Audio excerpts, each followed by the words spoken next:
Hello mga idol, good afternoon mga idol at medyo matagal-tagal na tayong hindi nakakain ng gulay na laing. Magluluto ulit tayo, na-miss natin yan mga idol. Ayan, kalalaki na idol lang aking tanim na laing dito sa likod bahay. Ayan, mas mataas pa sa akin idol. Ayan, kukuha tayo ng isang puno lang idol dyan. At talaga ng mga gugulay natin. Isang puno lang, yung tamang-tama lang maubos natin. Kasi ang gagamitin natin dyan ay yung kukumama at wala tayong niyog. Kasi pag dinamihan natin mga idol ang pagugulay niyan, bago kukumamang gagamitin natin, napakaraming kukumamang gagamitin natin yan. Saka na tayo magluluto ng marami para maipamigay natin sa ating mga kapitbahay. Okay, ayan na at kagaganda ng ating laing. Ayan, bumawas lang tayo ng isang puno. Yan naman eh, kalaki-laki mga idol. Tamang-tama lang yan sa, hindi pa nga namin mauubos siguro yan. At talaga namang napakaganda ng laing ko ngayon. At katataba. Ngayon ay babalatan natin yan. Okay, nabalatan na natin yan mga idol. Ayan, ngayon ay huhugasan natin at para makatulo naman nga ni dyan sa screen na yan. Ayan, kung hindi kayo busy idol, pakisubscribe naman si Kuya Nelson. At talaga namang malinis na malinis yan. Pinatulo natin. At yan nga pala mga idol yung gagamitin natin mga sangkap dyan. Yung luya na tinadtad natin at saka yung sibuyas. At may dilis tayo idol dito. Yan ay ipiprito natin bahagya bago natin isahog. Ayan, paminta at yung siling green, siling pula. At may suka tayo idol dyan. At yung ating pamintang durog. Ayan naman yung ating gagamitin na gata. Yang kukumama. Ayan. Kaya kaunti lang ating lulutuin. Okay. Ayan na. Kasi yung ating laing malinis na yan at nasisigurado kong nakatulo na. Inilagay na natin dyan sa ating lutuan at naglagay tayo ng asin. Walang ibang panimpla muna idol akong ilalagay dyan. Kundi yan ay pabababain lang natin. O cover natin yan. Ha? Pagkatapos nating i-cover yan, ay hintay nating bumaba lang siya.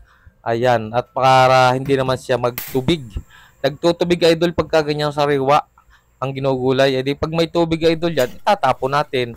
Ayan. At dito naman sa kabilang kala naman ay nagpiprito tayo ng maliliit na dilis ang isasahog natin. Kasi nung mga niluto natin ng mga nakaraan, ang mga sahog natin ay baboy. Ngayon, dilis naman ang isasahog natin idol. Halo-haloin natin dyan. At ano baga nga, bango. Dilis pa lang, ulam na. Ay talaga namang nakakagutom ng amoy ng dilis mga idol. At i-cover na ano natin, tanggalan natin ang cover. Ayan, bumaba na, umimpis na. Ang ibig ko sabihin ng mga idol. At pag yun ay may tubig, ay babawasan natin. At yung ganyang sariwa ay nagtutubig yan. Sa palagay ko naman idol ay hindi siya nagtubig kasi napatulo natin ang ayos niya sa ating screening.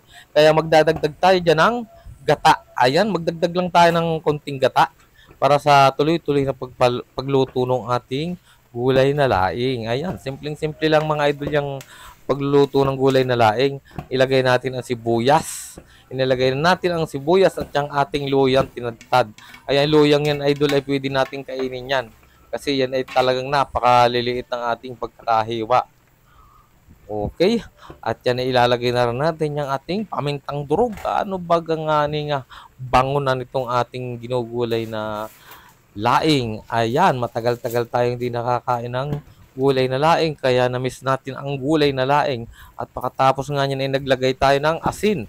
Ayan, alalay lang ang paglalagay ng asin. Kasi pag napasobra nga yan, gaya ng sinasabi ko, yan ay mahirap na nating habulan at ilagay natin yung dalawang siling green at maglalagay na rin tayo dyan ng siling pula. Alalay lang ang paglalagay ng siling pula at pag yan ay nagalit ay baka hindi naman makain. Ayan, okay mga idol yan.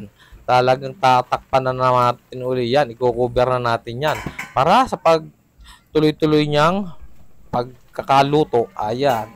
Tuloy-tuloy siyang maluto. Yan ay nauutal lang Kuya Nelson at binuksan na uli natin yan mga lods. At hinalo na natin yan para yung nasa ilalim ay mapaibabaw at yung nasa ibabaw ay mapailalim.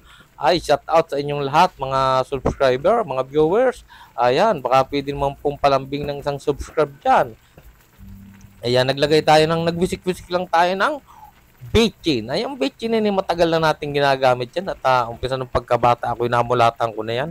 Ayan, wag lang marami para hindi man masama. Ayan, lahat naman ng mga rami napapasobra, masama idol.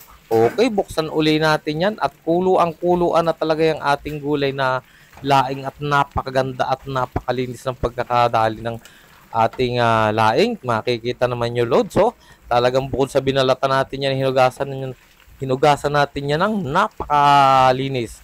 Ayan, okay na. At mamaya-maya ay ilalagay na rin natin yung ating vinegar. Naglalagay tayo ng vinegar dyan idol ay pagluto na yung ating laing. Para sa ganun talaga namang madali siyang maluto. Pag may suka ay medyo matagal maluto. Okay, at buksan uli natin yan. At yan ay maglalagay na tayo mamaya ng yung ating dahon ng laing. Ipinahuli natin idol yung dahon ng laing kasi napakadali namang maluto ng ating dahon ng laing.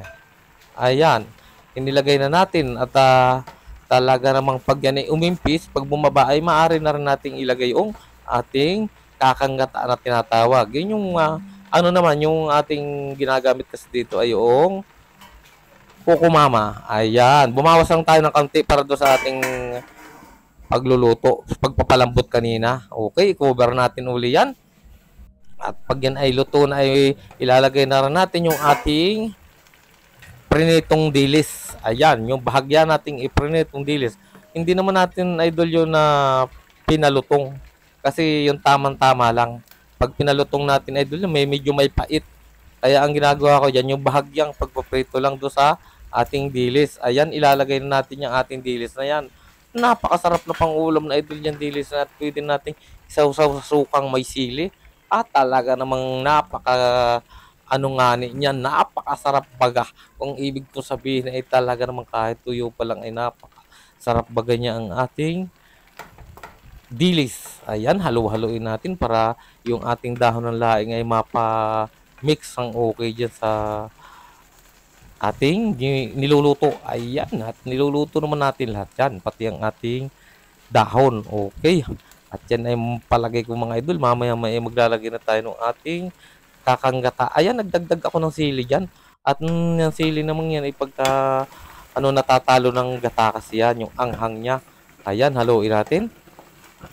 At mamaya may ilalagay na rin natin yung ating kakanggata. At napakabango na yan mga lods. Okay, at talaga namang hindi na natin yan i-cover. Ayan, ilagay na natin yung ating kakanggata at kakaunti na yung ating sabaw. Ayan, okay. Napakalapot talaga idol ng ating kakanggata na yan. Talagang grabe. Ang nilagay natin dyan yung isang malaki. Ayan, para yan ay talagang malapot. Pag yun ay namantika na idol, pwede na natin yan tanggalan ng apoy at tayo ay kumain na. Grabe, ang sarap bagangani ng ating nilulutong gulay na laing idol.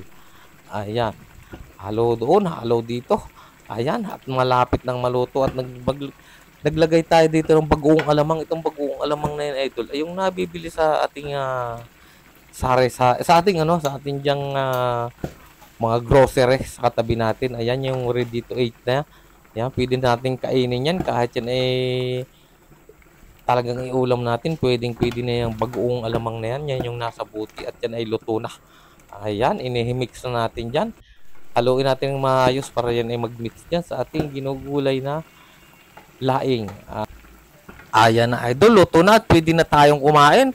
Okay, thank you for watching mga idol at patanggalan na yan natin ang apoy.